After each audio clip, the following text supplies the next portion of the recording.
Costa Rica en paz. Su voto es un acto de compromiso con un país justo y pacífico. Este 1 de febrero elija con propósito. Su voto es su poder. Votar es construir, hacer, aportar. Crea en el poder de su voto. Tribunal Supremo de Elecciones.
CRC 89.1 Radio y Cadena Radial Costarricense no se hacen responsables por las opiniones emitidas en este programa. Transcomer, puesto de bolsa de comercio, presenta A las 5 siempre con Fernando Francia.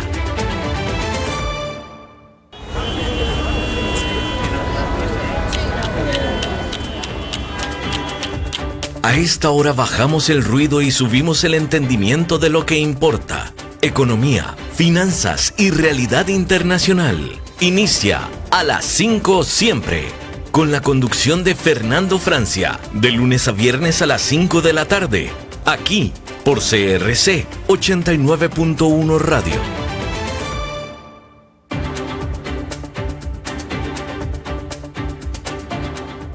Hola, ¿qué tal? Bienvenidos. Son las 5:01 de la tarde en San José. Hoy es lunes 15 de diciembre del 2025 y eso quiere decir que usted va a estar al tanto de todo lo que importa en el mundo de la economía y las finanzas y también de la actualidad internacional. Transmitimos desde Costa Rica para todo el mundo, 89.1 FM de Cadena Radial Costarricense y también en diversas plataformas de streaming como Facebook Live, YouTube y otras.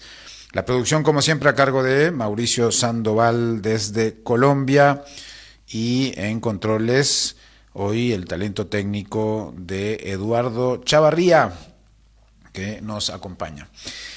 Y bueno, como siempre tenemos un programa cargado de noticias, los lunes ya saben, hay mucha información generada por nuestro equipo y vamos rápido a lo que vinimos, pero anunciarles también que vamos a conversar sobre las elecciones en Chile. Obviamente, segunda ronda, ganó José Antonio Kast por amplísima mayoría, 60-40 básicamente.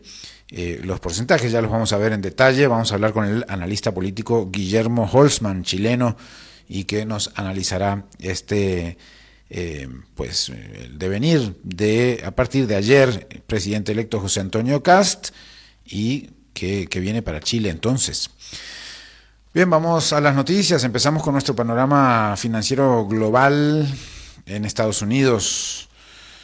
El alto costo de los bienes está cambiando el comportamiento de los consumidores en la temporada navideña.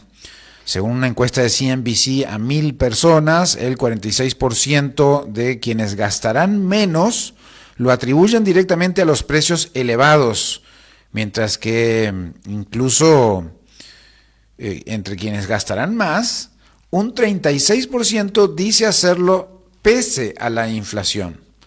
El 61% cree que los precios suben más rápido que sus ingresos. O sea, los que compran menos, directamente dicen que está todo muy caro. Los que compran más también dicen que van a comprar de todas maneras, pero que les afecta la inflación y el alza de precios. Y pues una gran mayoría dice que todo sube muy rápido. mucho más que los ingresos. Esto es en Estados Unidos, pero el panorama mundial es más o menos el mismo, ¿no? Bien, nos quedamos en Estados Unidos porque registros internos muestran que la Administración de Alimentos y Medicamentos, la FDA, aprobó un viaje laboral a Singapur por más de $250,000 durante el cierre del gobierno. Oigan ustedes, participaron 31 funcionarios para una conferencia en el ICH, un organismo que armoniza estándares farmacéuticos. El gasto promedio superó los $8,000 por persona, pese a recortes presupuestarios y despidos en la agencia. En pleno shutdown, en pleno cierre del gobierno, imagínense. Pues entonces la FDA está bajo la lupa. Vamos a ver qué consecuencias tendrá esto. 31 funcionarios en pleno cierre de gobierno. Bueno, y también es información, las acciones de Tesla subieron más de 3,5% tras confirmarse pruebas de robotaxi sin conductor de seguridad en Austin, Texas. Elon Musk confirmó que los vehículos circulan sin ocupantes, mientras el jefe de inteligencia artificial de la empresa celebró el inicio de la fase autónoma. Tesla apuesta que este desarrollo sea clave en su próximo ciclo de crecimiento. Así que ahí están confirmándose pruebas de robotaxi sin conductor, porque estaban funcionando con un conductor de seguridad, es decir, el carro andaba solo, pero había ahí un conductor de seguridad. Ahora ya están en pruebas sin conductor de seguridad. Bien, vamos a Asia, porque en India, la India propuso un acuerdo comercial preferencial para mitigar el impacto de nuevos aranceles mexicanos que afectarían exportaciones para unos $2,000 millones. México aprobó alzas de hasta 50% a importaciones de varios países, incluida India, en un contexto marcado por la revisión del acuerdo comercial regional con Estados Unidos. Bueno, ya ahí está. Va a haber otra noticia sobre el tema de las aranceles que está colocando México hacia Asia. Asia con H y C, Asia con S, hacia Asia. Bien, y en la India también la inflación minorista de India subió en noviembre 0,71% desde un mínimo histórico de 0,25%, pero sigue por debajo del objetivo del Banco de Reserva de la India. Economistas ven margen para otro recorte de tasas de 25 puntos base y en 2025 pues el Banco de Reserva de la India ya redujo las tasas en 1,25. Así que, se espera que también haya recorte por allá. Y en Singapur, el encuentro del ICH, este organismo que armoniza estándares farmacéuticos, reunió reguladores de medicamentos de todo el mundo para avanzar en estándares comunes de aprobación farmacéutica. El ICH es una organización sin fines de lucro registrada en Suiza que busca armonizar requisitos técnicos para fármacos de uso humano. Una conferencia regulatoria global. Vamos a África. Un comité de la Cámara de Representantes de Estados Unidos extendió la Ley de Crecimiento y Oportunidades para África. El programa está por vencer y está vigente desde el año 2000 y es clave para cientos de miles de empleos en África subsahariana. Así que ahí lo tienen.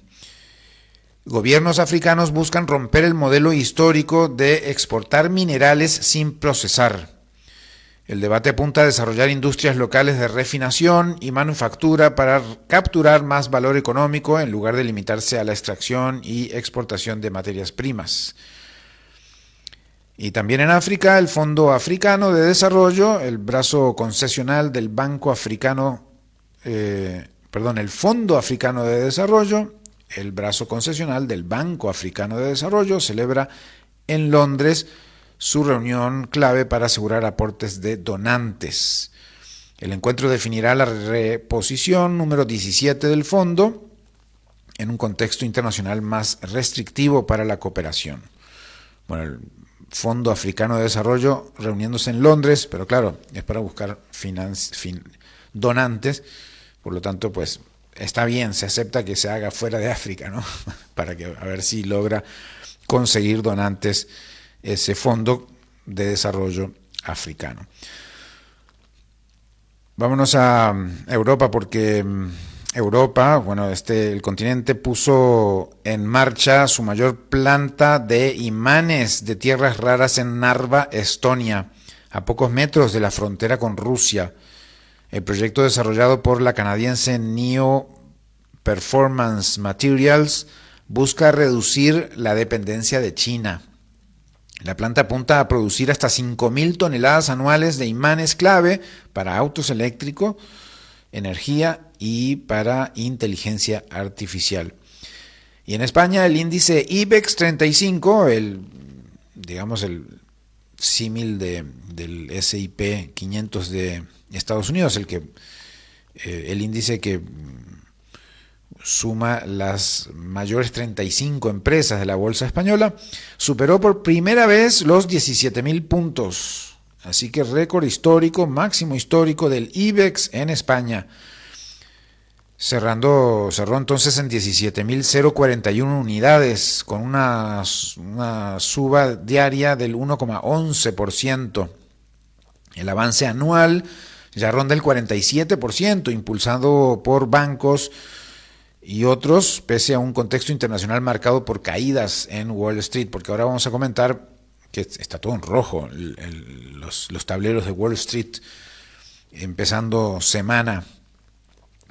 Pero el IBEX había alcanzado arriba de los 17.000 puntos el viernes, pero una baja antes del cierre del viernes pues no lo dejó celebrar este récord, que hoy ya, siendo Europa que pues ahora ya es de noche, ya está todo cerrado, ya hoy cerró sí arriba de los 17.000 en 17.041.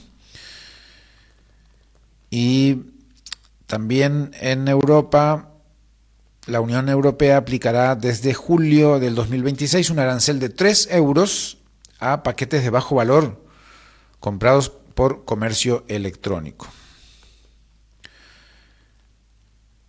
Bueno, y en América Latina, el Congreso mexicano ajustó la propuesta de aranceles a autopartes, reduciendo de 141 a 74 las clasificaciones afectadas. El gobierno defiende la medida como una forma de proteger hasta 350.000 empleos frente a importaciones asiáticas, con entrada en vigor prevista para enero del 2026, ya en pocos días. Y en Colombia, entre enero y octubre del 2025, la producción manufacturera colombiana creció 2,2%. Las ventas subieron 2,3% y el empleo apenas avanzó 0,4%, reflejando una recuperación aún limitada del sector industrial en Colombia. Y en Argentina el gobierno anunció medidas para flexibilizar su política cambiaria y reforzar las reservas internacionales. El cambio responde a reclamos de inversores y analistas que advertían que el peso estaba sobrevaluado durante buena parte de los 2 primeros años de gestión de Javier Milei. El objetivo es dar mayor margen al tipo de cambio y fortalecer la posición externa del país, dicen.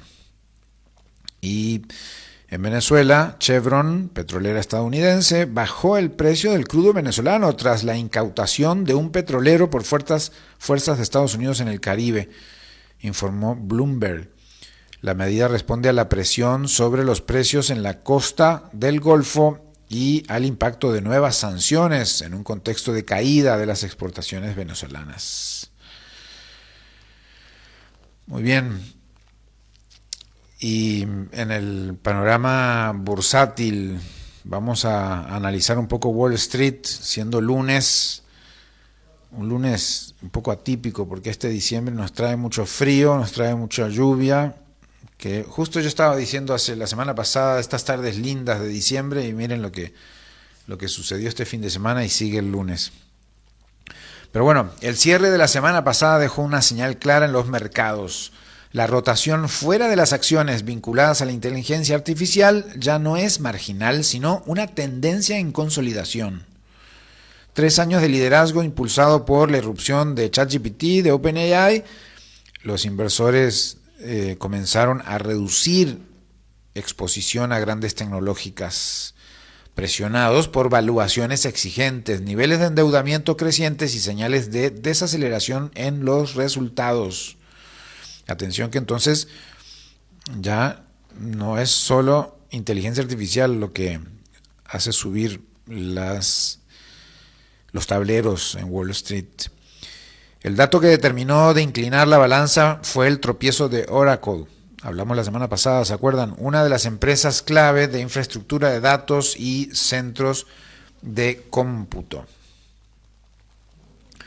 Sus resultados por debajo de lo esperado fueron leídos como un posible punto de inflexión para el trade de inteligencia artificial y data centers. En lo que va de 2025, incluso dentro del grupo de las llamadas Magnificent Seven, las 7 grandes tecnológicas que dominaron el mercado, solo Nvidia, líder de chips para inteligencia artificial, y Alphabet, matriz de Google, lograron superar el rendimiento del índice Standard & Poor's 500. Ese reacomodo se reflejó con fuerza en los índices. El Nasdaq, altamente concentrado en tecnología, cayó 1,69 en la última rueda y el Standard & Poor's 500 retrocedió 1,07%, y el Dow Jones, más diversificado sectorialmente, se dio 0,51%, pero ven cómo la tecnológica cayó mucho más de 1,5 puntos. Y el Dow Jones, que no es solo tecnológicas, pues cayó, pero solo medio punto. Con el cierre del año y la vista, con el cierre del año ya cerca y menor volumen de operaciones, el mercado se prepara para un escenario de mayor volatilidad. Eso es lo que va a pasar mientras estemos de vacaciones, muchachos. Así que no vamos a poder estar informando día a día de esto. En renta fija, los bonos del Tesoro de Estados Unidos mostraron movimientos mixtos. Los inversores se refugiaron en los plazos cortos, mientras vendieron títulos de mediano y largo plazo, empinando la curva de rendimiento. El bono a 10 años se ubicó en torno al 4,19% y el título a 30 años cerró cerca del 4,85%.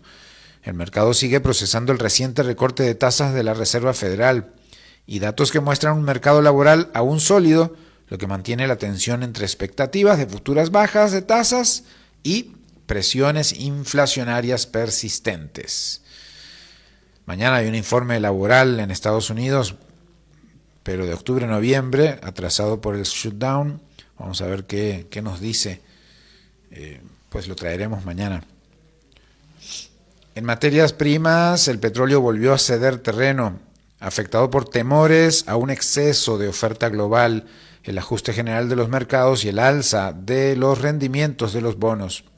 El Brent, referencia internacional, cerró cerca de los $61 por barril, mientras que el West Texas Intermediate, referencia estadounidense, lo hizo en torno a los $57. El gas natural también corrigió pese al frío intenso en Norteamérica, reflejando la sensibilidad del sector energético a la dinámica financiera global. El gran ganador sigue siendo el oro. El metal precioso cerró cerca de los $4.300 la onza, consolidándose como uno de los activos estrella del 2025. Parece mentira, ¿no? Pero el oro sigue siendo el activo estrella. Las expectativas de nuevas bajas de tasas en 2026, un dólar más débil y la persistencia de riesgos geopolíticos refuerzan su atractivo como refugio. La plata acompaña esta tendencia, aunque con mayor volatilidad, impulsada tanto por la demanda industrial como por su condición de activo defensivo. El mercado del cripto pues mantiene ese tono un poco errático. El Bitcoin volvió a superar los $92,000 tras el recorte de tasas de la Reserva Federal. Vamos a ver cómo está en tiempo real el Bitcoin. pues está en 86.362, así que se desactualizó mi nota. Claro, perdió impulso durante el fin de semana y cotizaba este lunes en 89.000 y hoy en 86.000. Me faltó seguir leyendo la nota. Ethereum mostró un comportamiento similar, reflejando la indecisión entre escenario de política monetaria más laxa y resistencias técnicas que aún pesan sobre el sector cripto. Finalmente, el pulso sectorial se refleja también en las recomendaciones de los analistas. Bancos de inversión ajustaron sus valoraciones con mejoras en sectores industriales, turísticos y de consumo y recortes en tecnológicas ligadas al software empresarial y semiconductores más tradicionales. El mensaje de fondo es claro: el mercado empieza a discriminar más, premiando balances sólidos y flujos de caja visibles, y castigando promesas de crecimiento que todavía no se traducen en resultados. En este cierre de año, el panorama financiero muestra menos euforia, más cautela y un giro progresivo desde la narrativa de disrupción tecnológica hacia una evaluación más clásica de riesgos, valuaciones y ciclos. Bueno, y un poco lo que resume este segmento financiero es que están a la baja todos los tableros en rojo de Wall Street, un poco por la caída de Oracle, un poco por la confusión en el tema de las magníficas 7 de la tecnología, pero también el sub y baja que es siempre el mundo financiero, y eso hace, por ejemplo, que el VIX haya subido unos puntitos este mismo lunes, ¿no? Cuando todo está en rojo, el VIX está en verde; cuando todo está en verde, el VIX está en rojo, y subió a 16.50, sigue abajo de los 20, es decir, está pues dentro de la normalidad. Pero impresiona un poco ver todos estos números en rojo.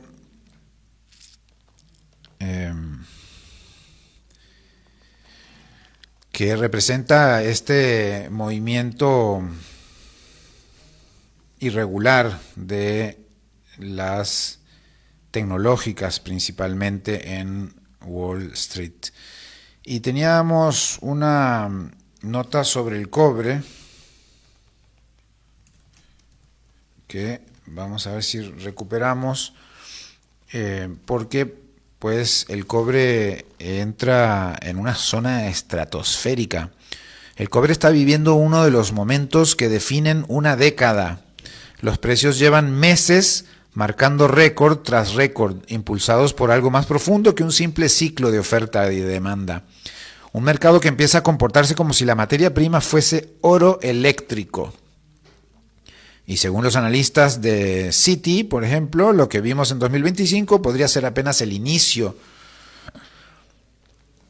Hablan de cifras que hasta hace poco parecían imposibles.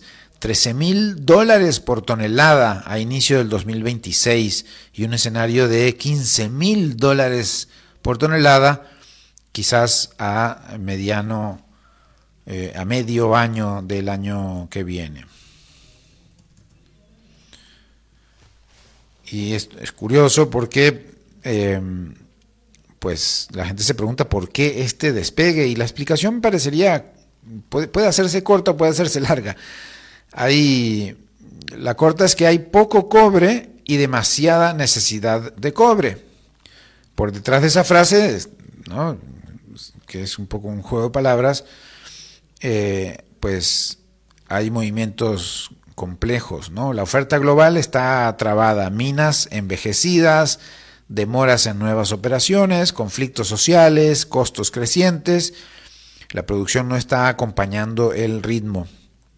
Y por otro lado, la demanda se está reconfigurando de manera estructural. La transición energética, la electrificación del transporte, la expansión de redes eléctricas y, cada vez con más fuerza, la construcción masiva de centros de datos para inteligencia artificial requieren cantidades inmensas del llamado metal rojo. Y bueno, todo esto hace que la historia pues clásica de un mercado ajustado, ¿no? Pero en 2025 apareció un tercer factor. Estados Unidos empezó a acumular cobre a un nivel inédito. Acumular cobre. Ojo a este dato, no sé si lo tenían ustedes. El tema del cobre está interesantísimo.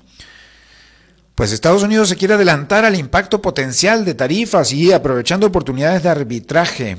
En palabras más simples, está comprando y guardando, restando inventario al resto del mundo.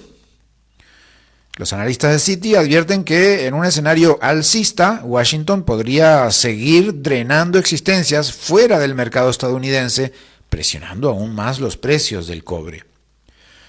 Este ambiente convierte el cobre tradicionalmente en un termómetro de economía global, en algo parecido a una señal de alarma.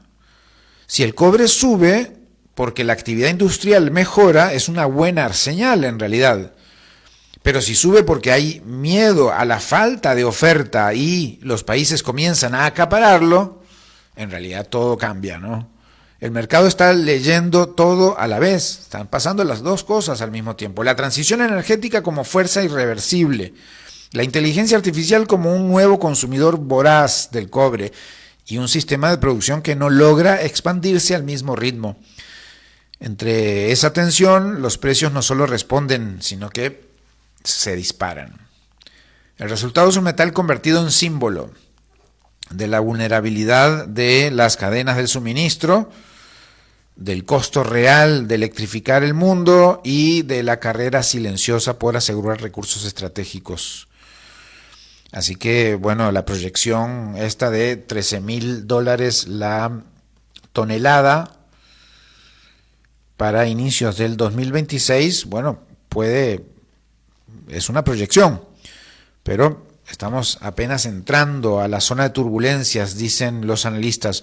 Un cobre que no solo sube, sino que redefine lo que creíamos posible para un commodity que ahora, más que nunca, parece imprescindible para el siglo que empieza a tomar forma. Bueno, así que interesante el cobre. El oro subiéndose, ¿por qué? Porque es el refugio, ¿no?, de los inversionistas para cuando está todo muy enrarecido. La plata subiendo también, porque pues una especie de efecto derrame del oro pasan a la plata. Y el cobre, pues ya ven, entre acaparamiento y demanda del mercado, pero también por las dificultades de su extracción, pues el cobre sube. Quizás esto sea una buena noticia para Chile, vamos a ver. Y bueno, oro, plata y cobre, ahí están el 1, 2, 3 de los metales, subiendo con una escalera imparable.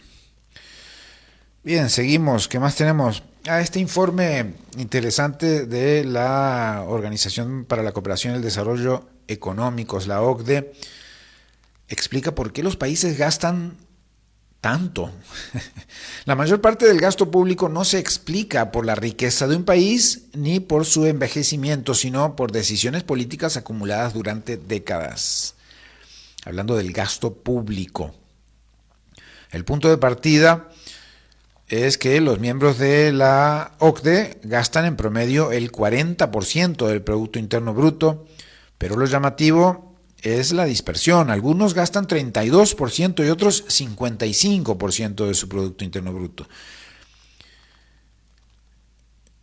Y bueno, hay países ricos que gastan poco, hay países medianos que gastan mucho y países envejecidos que no gastan tanto en salud como se esperaría.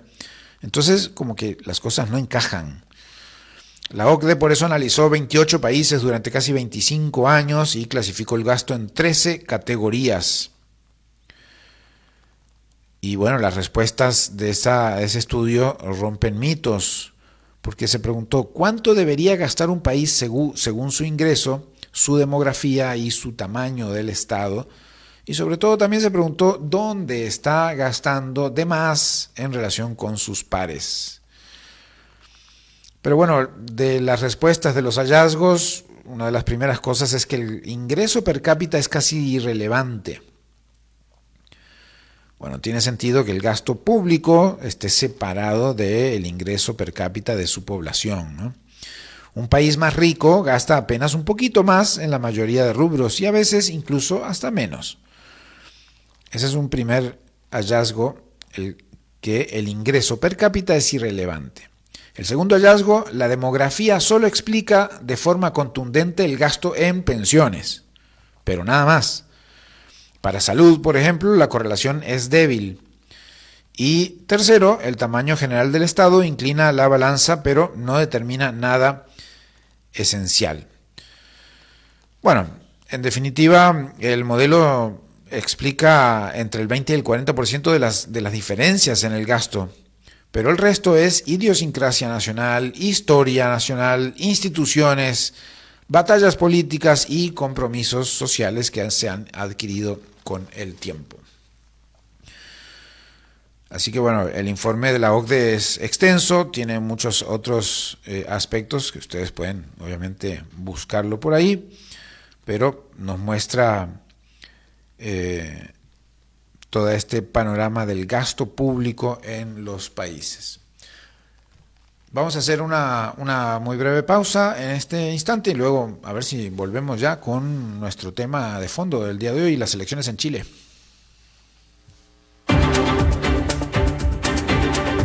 Siguen siendo las 5. A las 5 siempre. Entendemos lo que importa. Cuando vos estás bien, todo a tu alrededor mejora. Tu familia, tus amigos, tus planes, tu tranquilidad. Eso es tener una vida bien invertida. Comenzá a invertir en Transcomer.com. Expertos en inversiones inmobiliarias desde hace más de 20 años. Transcomer. Una vida bien invertida. Deportes, cultura y noticias. 89.1 CRC Radio. Cuando vos estás bien, todo a tu alrededor mejora. Tu familia, tus amigos, tus planes, tu tranquilidad. Eso es tener una vida bien invertida. Comenzá a invertir en Transcomer.com. Expertos en inversiones inmobiliarias desde hace más de 20 años. Transcomer. Una vida Bien invertida.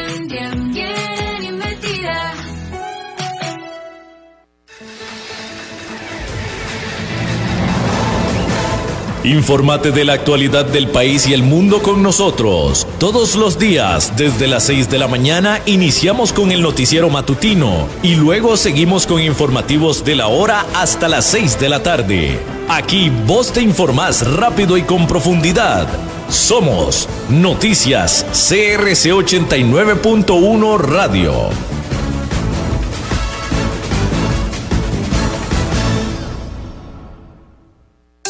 El agua es vida, salud y bienestar. Por eso, vos y los tuyos necesitan agua purificada, ozonizada y embotellada San Ángel. Hace que tu vida sea más larga y saludable con agua San Ángel. Disfrútala naturalmente y viví una experiencia con agua purificada San Ángel. Pureza que se siente. Búscanos en Facebook como Agua San Ángel. Es tiempo de celebrar los buenos momentos. De disfrutar con los tuyos, con quienes te hacen reír. Es tiempo de celebrar lo que te mereces con aquellos que compartís la experiencia de vivir. Porque siempre tendremos a alguien con quien celebrar. La Iride, bodegas y viñedos de la región de Mendoza. Búscanos como colecciongourmet.com. Desde Maipú, Mendoza, la tierra del olivo, nos llega aceite de oliva Laur. Su delicada y elegante textura, así como su afrutado aroma vegetal, lo convierten en un aceite especial para paladares exigentes. Disponible en 3 variedades: Laur Cruz de Piedra, Laur aceite de oliva extra virgen y Laur Gran Mendoza aceite de oliva extra virgen. Lo mejor de 3 zonas en una sola botella. Galardonado con el Gran Prestige Gold en el Terra Olivo 2018. Aceites de oliva Laur no pueden faltar en tu mesa. De venta en todas las tiendas Don Fernando. Hay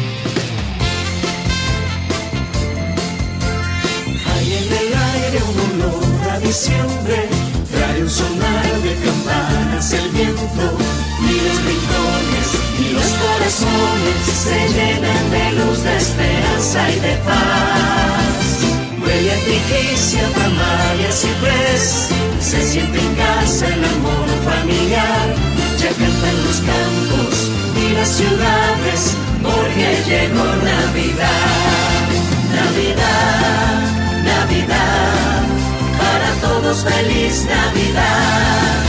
Que la dicha, el amor y la paz no te falten esta Navidad. Son los deseos desde Canara para Costa Rica en esta Navidad.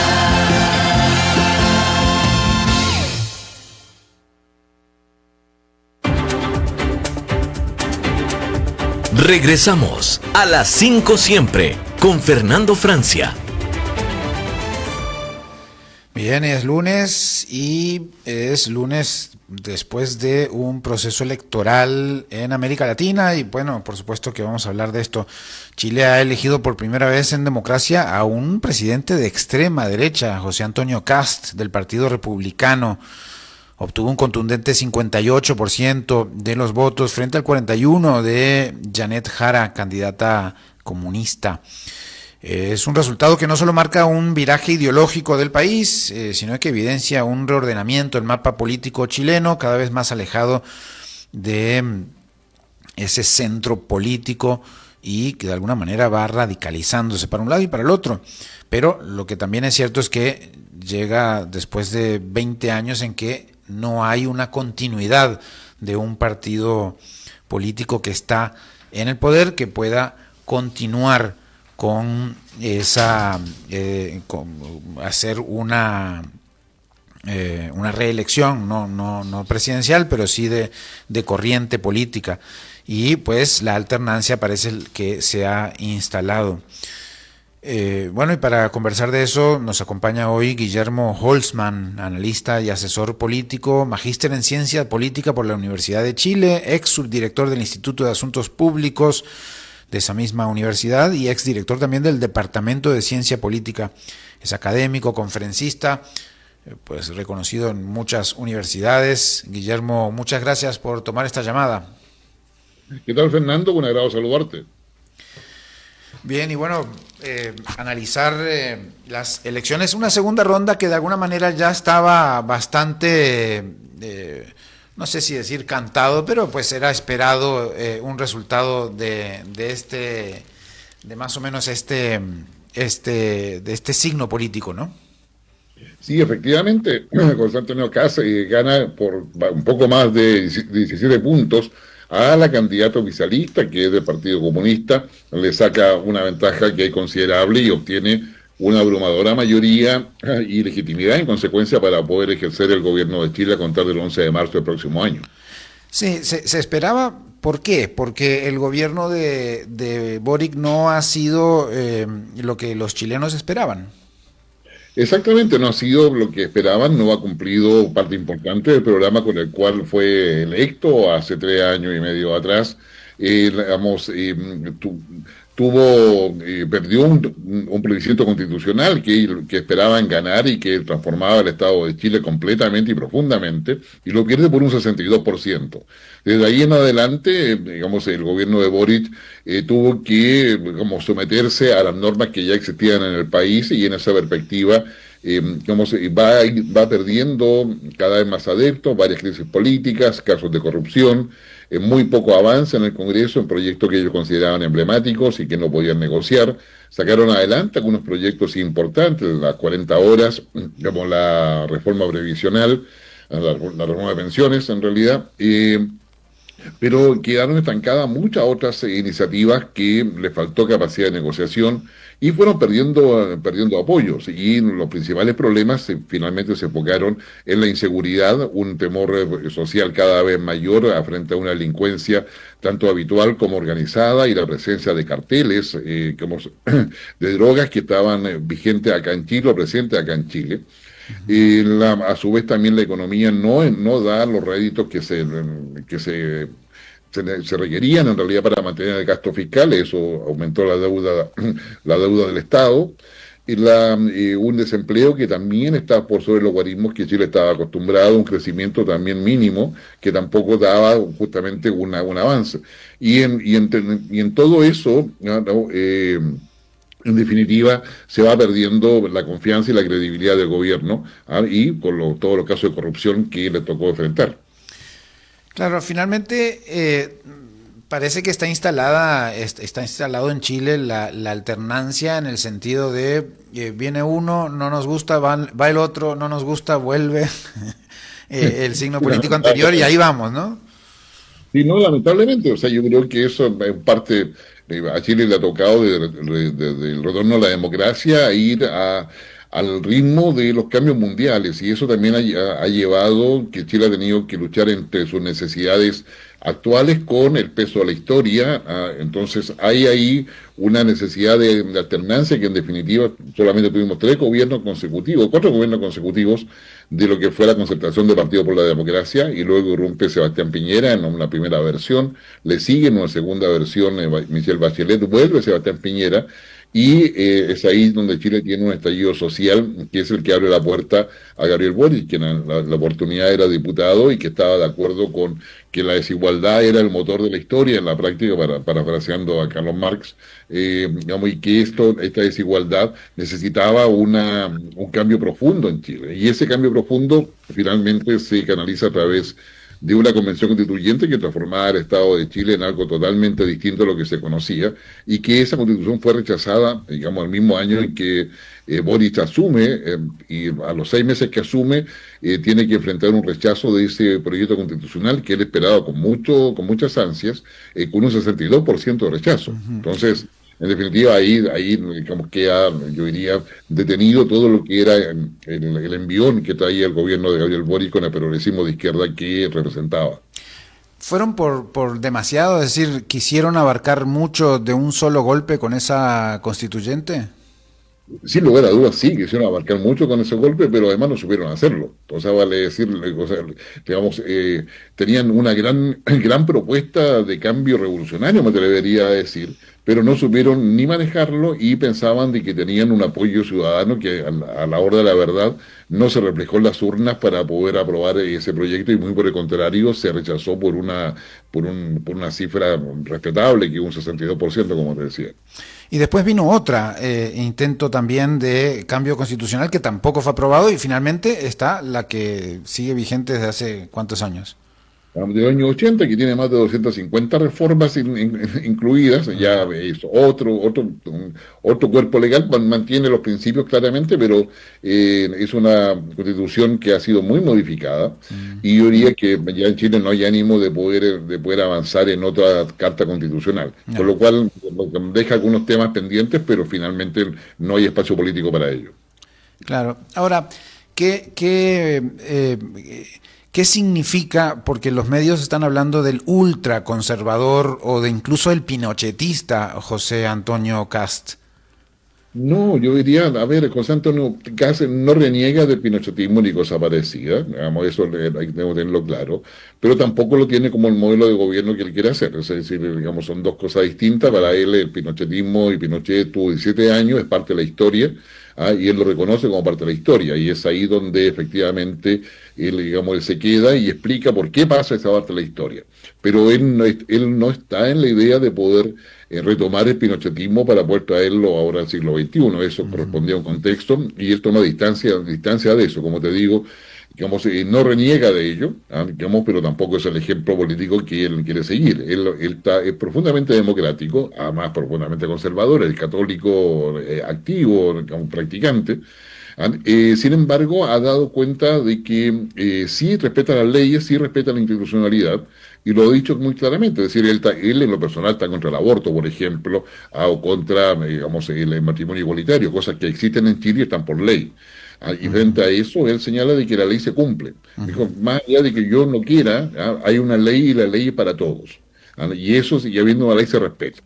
Y eso es lo que dijo ayer en su discurso ante los adherentes. Es decir, si hay ley, se respeta, y exijo respeto a la ley. Y la ley, cuando existe, es para colocar un orden en la sociedad, y ese orden, el respeto y la ley son fundamentales. Incluido, por ejemplo, el tema de las 40 horas, que él no estaba de acuerdo, pero ya es ley, tengo entendido, ¿no? Bueno, exacto, no, es ley, la pensión garantizada universal, que va a generar probablemente un déficit de aquí al 2030, pero es ley, y eso el Estado tendrá que hacerse cargo o ver cómo se modifica o se transforma, pero conforme las reglas democráticas, propuesta, discusión en el Congreso, en fin, que incluso tal vez hasta se puede mejorar, pero el tema está en que él está muy claro, y lo ha dicho más de una oportunidad, en que si es ley, se cumple, ¿ya? Y no es él quien para no cumplir esa ley.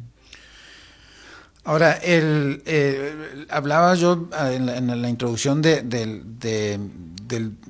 la diferencia de Chile con otros países de América Latina, es que en otros países como que los partidos van buscando el centro político. En Uruguay, por ejemplo, la izquierda es menos radical, la derecha es menos radical. En Costa Rica, por ejemplo, pasa algo parecido. Pero en Chile, no sé, no estoy allá, pero al enfrentar una representante del Partido Comunista con alguien que puede denominarse en la prensa internacional como ultraconservador, o digámosle conservador, pero un poquito más todavía que Piñera, podría yo decirlo, ¿se está radicalizando en vez de buscando el centro la población, el electorado chileno? Yo diría que, aparte de que es válida ese tipo de interpretaciones, en la práctica lo que nos enfrentamos es que no hay una polarización como la conocimos en décadas pasadas. Esa polarización solamente la toman grupos muy específicos de la sociedad que están ya sea a la izquierda o a la derecha. Lo que te quiero decir es que las ideas de izquierda y derecha hoy día no representan a toda la sociedad. Es decir, hay un proceso de desideologización, lo cual implica una difumación del centro. Alrededor del centro hay varios centros periféricos que están girando y tratando de poder identificarse con el centro, pero el centro dejó de existir en la práctica, como elemento cognitivo. Es decir, ya no hay una línea en la cual yo sobre esa misma línea coloco la izquierda, la derecha y el centro. Existen los dos polos, pero el centro, digamos, está difuminado en varios centros periféricos que representan varias cosas. Y donde eso no está claro, y el gran problema de que nos dedicamos a análisis político, a poder saber dónde está ese centro. Muchos hablan de los clivajes, etcétera, pero es muy difícil poder saberlo. Lo que sí sabemos es que, digamos, esos centros periféricos y los electorados que lo están mirando han llevado a la fragmentación del sistema de partidos políticos. Hay muchos partidos, por ejemplo, ahora en Chile van a haber 18 partidos políticos representados en el Congreso. 18, imagínate ponerse de acuerdo con 18, por mucho que estén, que sean primos ideológicamente, cada uno tiene intereses distintos. Entonces, yo diría que acá hay un proceso de desideologización, donde la gente quiere cosas concretas, quiere calidad de vida, quiere que se respete la dignidad de todas las personas en todo ámbito y sentido, y quiere transparencia. Entonces quiere resultados. Y eso es lo que lleva al triunfo de Kast. Kast junta por una parte el apoyo de su partido republicano, que es conservador, tiene todas esas características, pero que es minoría. Él no representa con su partido más del 10 o 12% del votante. ¿Ya? Y sacó 68, entonces la diferencia de dónde sale. Sale de las otras derechas tradicionales, liberales, etcétera, de una socialdemocracia de derecha, pero también sale de gente que está descontenta con el gobierno de Boric. Es un voto castigo a Boris también de alguna forma. No le gusta una representante del Partido Comunista que es capaz de decir que es socialdemócrata para poder en su campaña electoral, cuando bien sabemos que el Partido Comunista con la socialdemocracia es el agua y el aceite, es decir, son cosas completamente distintas. Y además aparece un grupo de votantes que son los que mueven la aguja, que quieren resultados. Y ahí Kast fue bastante claro. Toda su campaña era la repetición de que los problemas de Chile eran la economía, la seguridad, digamos, y la migración. Y al siguiente foro te lo cambiaba, es la migración, la seguridad y la economía. Claro. Y al otro era, digamos, lo decía de otra manera, eso generó una credibilidad en términos de que fue coherente, fue consistente respecto a los problemas que la gente tenía. El progresismo de izquierda, que es el que representa el oficialismo y representaba hasta ayer la candidata Janet Jara, ¿no? En el fondo colocaba el derecho a las minorías como lo más importantes.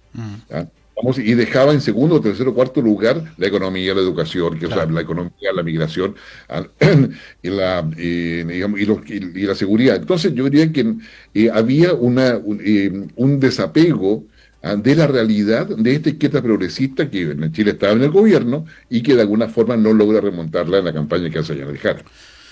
Muy bien, pues ahí está este análisis muy claro. Muchas gracias, Guillermo, por esta perspectiva desde Chile y pues entendiendo todo este proceso electoral. No, gracias a ti, Fernando, que tenga buena semana.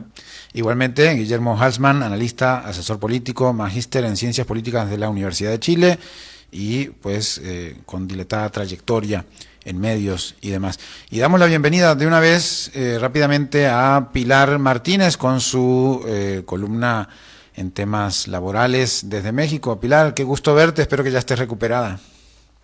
Hola Fernando, ¿qué tal? Buenas tardes, ya estamos mejor, ya pasó esta ronquera por lo menos, pero ya vamos saliendo. Y fíjate que hoy quiero platicar con ustedes de un fenómeno que se da por lo menos aquí en México, y no sé si en todos lados se da, pero aquí el fin de año, en diciembre, siempre hay cancelación de plazas laborales para posteriormente recontratarlas en enero. Es un fenómeno y una actividad que se da cada fin de año.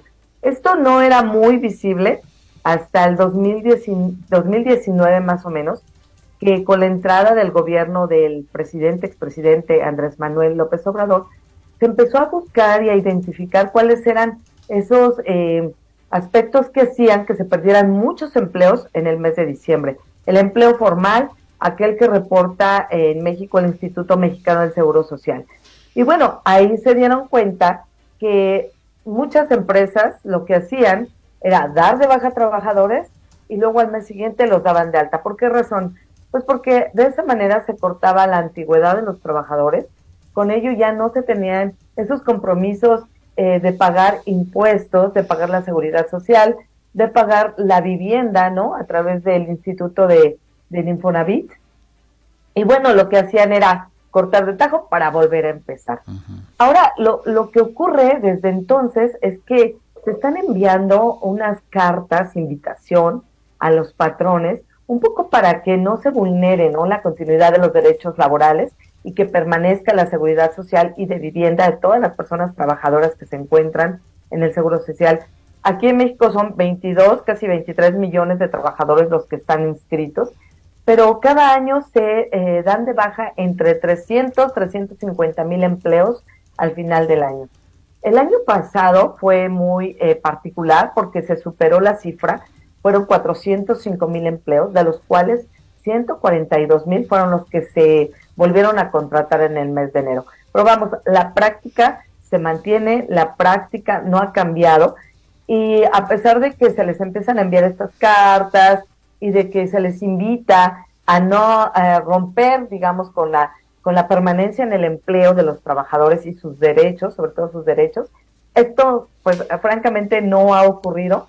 Desde entonces se mandan esta información, y pues hoy ya tenemos incluso datos, ¿no?, que nos arroja la propia información que publica tanto la Secretaría del Trabajo como el Instituto Mexicano del Seguro Social, donde nos hablan pues de todos los empleos que se han perdido. Por ejemplo, en 2019 fueron 382 mil y la recontratación fueron 130 mil. casi siempre se pierden entre 200,000 empleos que ya no se contratan en el mes de enero. Y lo peor del caso es que muchos de ellos son empleos permanentes, es decir, aquellos que supuestamente tienen una planta, una base y que es difícil que un patrón pueda despedir, pues evidentemente son los que más se cortan al término del año. Esto también originó que se iniciara una reforma acá en México, la reforma que le llamaron de subcontratación, porque identificaron que esos trabajadores pertenecían a otro patrón, ni siquiera era el patrón directo el que los estaba contratando. Y se decía que era la subcontratación la que daba de baja y pues por eso se tenía una cifra muy elevada. Se cambió la reforma en 2021, la Ley Federal del Trabajo, y ahí se permitió que solo ciertos servicios especializados se pudieran contratar a través de una tercera empresa. O sea, el servicio de limpia, ¿no? Que se hace normalmente en una empresa que no es su core business, pues entonces lo que se hacía era contratarlo a través de un tercero y tenían ahí a los trabajadores. Pues con esta reforma muchas empresas lo que hicieron fue contratar de manera directa a los trabajadores. Se tenían identificados más o menos como 5 millones de trabajadores en esta, digamos, de esta manera contratados a través de un tercero, pero solo se incorporaron o solo quedaron inscritos en el Seguro Social 3 millones. Lo que hemos visto a lo largo del tiempo es que esto no ha cambiado, o sea, sigue y persiste este problema de desvincular al trabajador de su empleo formal.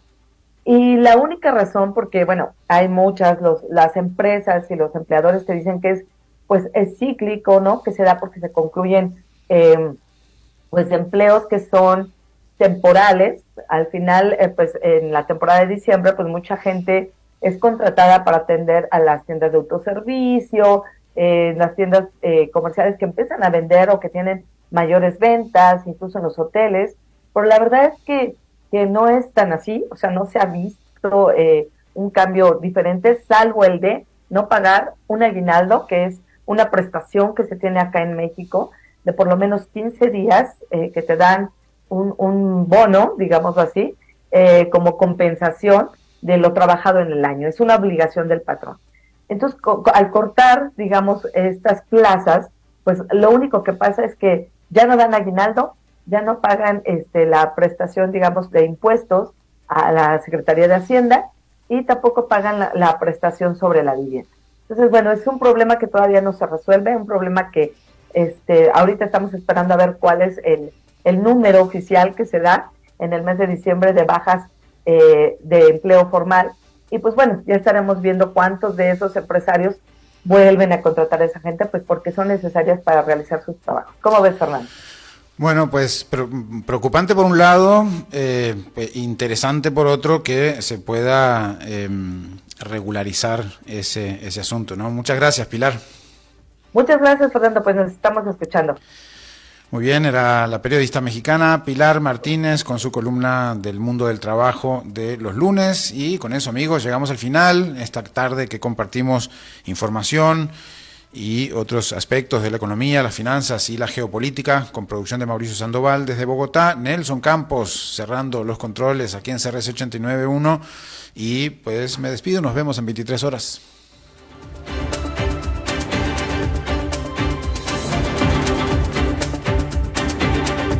A las 5 siempre con Fernando Francia fue presentado por Transcomer, puesto de bolsa de comercio.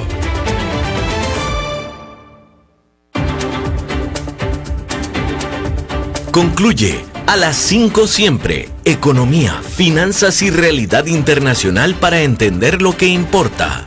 De lunes a viernes a las 5 de la tarde, con la conducción de Fernando Francia.